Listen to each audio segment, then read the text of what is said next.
Assalamu alaikum. This message is just a quick response to my fellow Muslims out there who have emailed me concerning some of my statements in my response to the 3 things about Islam video, wondering how they should in turn debate some of these outlandish claims.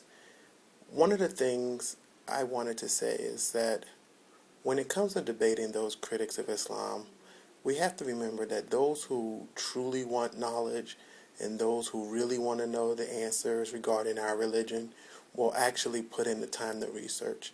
They'll actually go to Muslim organizations, institutions, and scholarly bodies to actually learn about our religion. Someone who really wants to learn about a religion doesn't go to a biased website that is critical of the very religion they're trying to research. They go to the source. So before we get all worked up and go through the motions and want to debate these people, just remember that they obviously have a biased agenda. Because if you really want to know about religion, you're going to go to the source.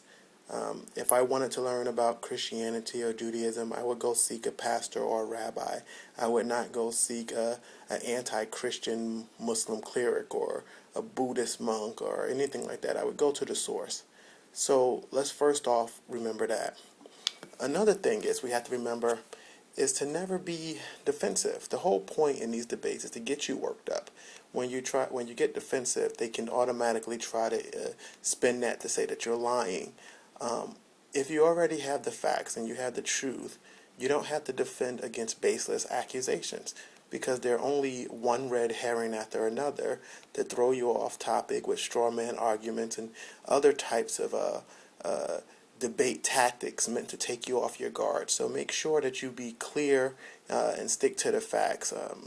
And the overall topic, don't allow people to throw you off base. You have to keep it simple. You have to remember that the debate is really with your audience, not the critics. They have their position and you have yours. And odds are they're not going to change their opinion about Islam, and you're obviously not going to change your position about Islam. But the audience who's listening, they don't want to hear about scholarly edicts and this or that ancient texts. They want to hear the facts. What do Muslims today believe? What do Muslims in general believe? And keep it simple.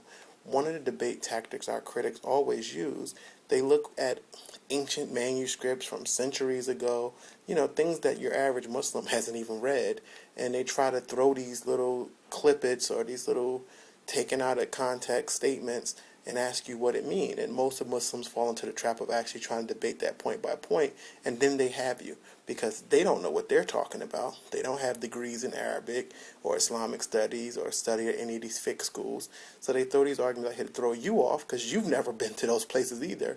And as you're doing the research or stumbling trying to explain away, they got you. And now the audience looks at you like, wow, why are you being so defensive?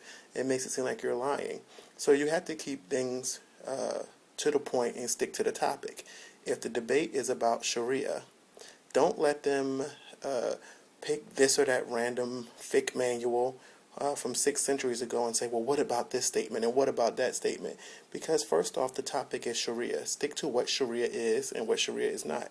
Sharia is not a static law manual that exists that all Muslims pick up and agree with. Sharia is based off 2 things, the Quran and the Hadith, and the interpretation of both. And how we interpret those is how we apply it to our daily lives or to a proposed Islamic state. And since the discussion between what Islam teaches, what the Quran says, what Hadith says, is so varied, obviously ideas about Sharia is going to be varied. Sunnis aren't going to agree with Shiites, and even within the various fiqh schools, if you don't have consensus, you go with whatever you accept or what you don't accept. So if you want to go with the Hanafi tradition, you go Hanafi, Maliki, Shafi. These are things that we Muslims know. But we can't allow people to throw us off base by quoting, this imam from the Shafi school of thought who said this in 1400 and whatever. Because if it is a Shafi fiqh manual, it's a Shafi fiqh manual.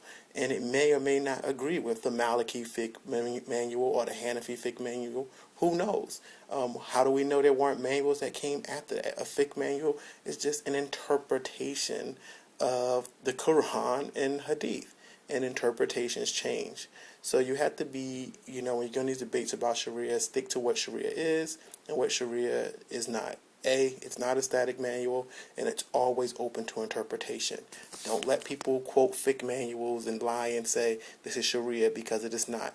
It's a fiqh manual that talks about how to use Sharia or its ideas on Sharia. And even then, it's only one fiqh manual in centuries worth of fiqh manuals. So keep it simple. And remember, most importantly, it's not all that serious. You see Muslims, they want to burn Qurans, and we get all upset. And, some Muslims want to call for death to get all upset. First off, let them burn Qurans. Let them do whatever they want to do with Qurans. Allah does not exist in the book. His message exists in the book, but Allah does not need the book. We need the book. And Allah is more than capable of defending himself. Remember that. And the Quran is in our minds and in our hearts. Remember that. We're the only religion where people regularly memorize the Quran cover to cover, word for word. The only religion that can boast that. If they destroyed every Quran in existence today, we can make more from memory.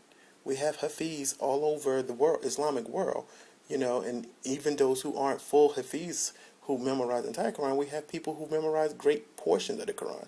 We recite the Quran 5 times a day. The average Muslim knows at least 3 or 4 surahs. So, let's not get so worked up. The Quran started from memorization, and it's still being memorized. So let's not get worked up over these trivial things like cartoons and all this other stuff. It's really not that serious. The critics of Islam have always been there, and they're going to probably be there until the last day. And the truth is the truth, and Allah himself will separate, truth from falsehood. And people are going to believe what they want to believe in the end.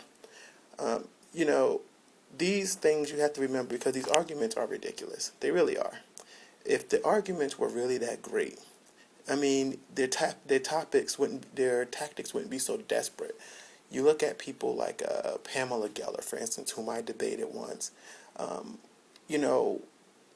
To have to dig in a Shiite fiqh manual from almost 1,000 years ago to come up with a doctrine called taqiyya, something that, Muslims who've heard this and talked to me was like, what is taqiyya? And I have to explain. And I'm a convert.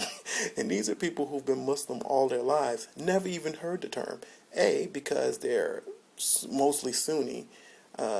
B, even some Shias I know don't even know what it is, because these are ancient doctrines that scholars research. The average Muslim is not a scholar, has not gone to university and studied all these theological concepts that don't even exist and are only things that people debate about. Just like your average Christian doesn't study all these various exegesis and systematic theologies, or your average Jew has not gone and studied the Talmud and all these different things. The average believer believes in what they have in front of them, the interpretation that their religious leader gives them, and the inspiration and practice they have in their life. That's the reality.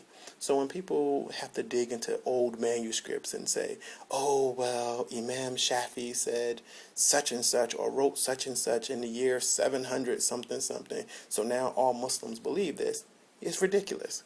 If you want to be, if they want to impress you and say, well, all Muslims believe this, why don't they say, well, this scholar in the North American Fiqh Council said this, or the 4 or 5, 6, or however many schools of Sunni Islamic jurisprudence say this, in their consensus amongst them. But they won't. If you have to dig into a 1,000-year-old manual that the average Muslim hasn't even read, then the argument is ridiculous. Don't go point for point with these people, because even the average Muslim doesn't know it. And if the argument and the discussion is in front of those who aren't even Muslim in the first place, then they haven't read it, and they don't want to hear about scholars in Arabic. So keep it simple. Remember, it's not that serious. And, tell people, just do the research on their own and go to the source. If you want to learn something, go to the source. You want to learn about Islam, go to Muslims. It's really that simple. So I hope I helped, and I hope if you have any more questions, feel free to ask. Assalamu alaikum.